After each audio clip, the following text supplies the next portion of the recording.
The 7 Colorado River Basin states had until tomorrow to reach an agreement on how to conserve more of the river's waters. But today, a day ahead of the deadline, Nevada's lead negotiator announced the states won't reach a deal in time. John Etzminger is also the general manager of the Southern Nevada Water Authority.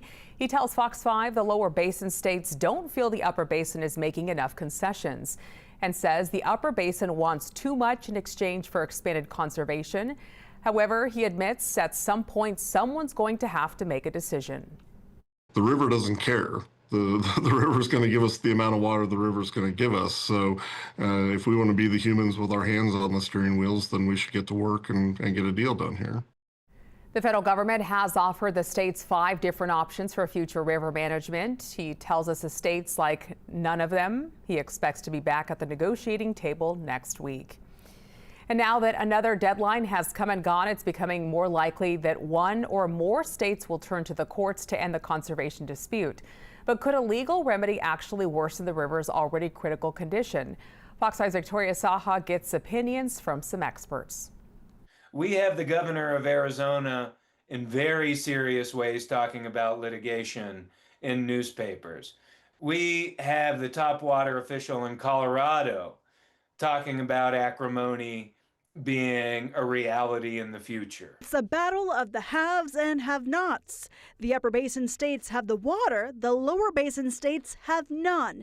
They have to rely on the water that flows down from the mountains, and thanks to a mega drought, it's become far less plentiful. The Bureau of Reclamation wants all the states to conserve, but the upper basin appears reluctant to agree to any cuts. Some insiders say this could land the law of the river in court. Litigation, I think, in some ways is the nuclear option. The only precedent we have is when Arizona sued California. The case took 11 years to make its way through the courts. So if litigation were to happen now, you're not just talking about a dispute between 2 states. Now you're talking about a dispute between 7 states. Experts say it could take literally decades for such complex litigation, and the results may not be ideal. If you do ultimately leave this in the hands of the Supreme Court, they're going to divide up the river in ways that might not make sense for anyone. And all the while, the amount of water available to everyone continues to decrease. We also face the specter of what is the driest winter on record in many parts of the western United States. If these arid trends continue, this summer will be an unprecedented period of aridity that impacts communities throughout the western United States. That grim reality actually gives Rorick hope.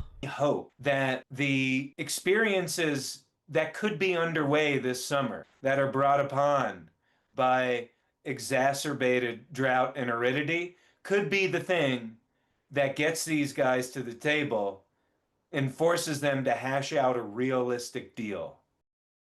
The Bureau of Reclamation has yet to respond to the declaration, but both of our experts agree the federal government will likely give the states more time to talk.